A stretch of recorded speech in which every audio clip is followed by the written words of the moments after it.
Damu y'amashanyarazi egi neija kwombekwa kampuni kuruga muri United Arab Emirates kandi neija kwombekwa mu district eya Buramburi. Enganzi y'ihanga nabanja ari kugambaho bwanyuma yo kuta omukono ahandagaano yagira ngu damu egi neija kuheraho kukyendeza ebishare by'amashanyarazi no kureetaho entunguuka omuri Buramburi n'ihanga ryona erya Uganda. The signing of an agreement between the government of Uganda and Mazida, a company here that is starting a roadmap to produce 150 megawatts in eastern Uganda, which power will be added on the national grid so that we can develop our country.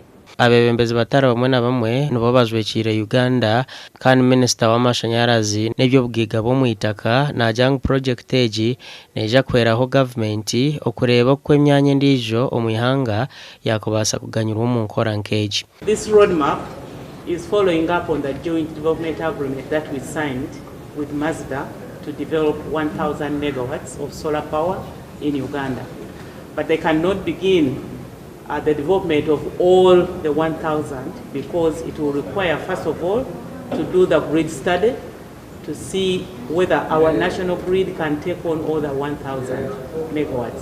So, fe tukakasa nti ettaka government yalifuna erigenda okutuuzibwako project ya Mazda y'amasanyalaze g'enjuba era nga twagala bannayuganda project eno gyegenda okuteekebwa mwanirize amasanyalaze gano kubanga gayamba okwongera kwago ge tulina aga hydro. Omulimu gwaffe gubadde gwakulaba nti ettaka n'ebikwatagana n'ettaka ne processes zonna emitendera gyonna egirina okuyitwamu okulaba nti ettaka lino libeerawo ne tayita efulumizibwa biwedde okubeera nti bikakasibwa. Muhammad Jamil wazwekera kampani ya Mazda erikuza kwombeka amashanyarazi aga nagira ngu beetebeekanisa okutunguura enkoragana ahagati ya United Arab Emirates na Uganda omu myoga y'entunguuka etari emwe n'emwe. Commitment started with the extraordinary relationship between two presidents, two great leaders, our president and Uganda's president. And from there, we started our relationship to develop, like the Honorable Minister highlighted, the joint development agreement for 1,000 megawatt or 1 gigawatt.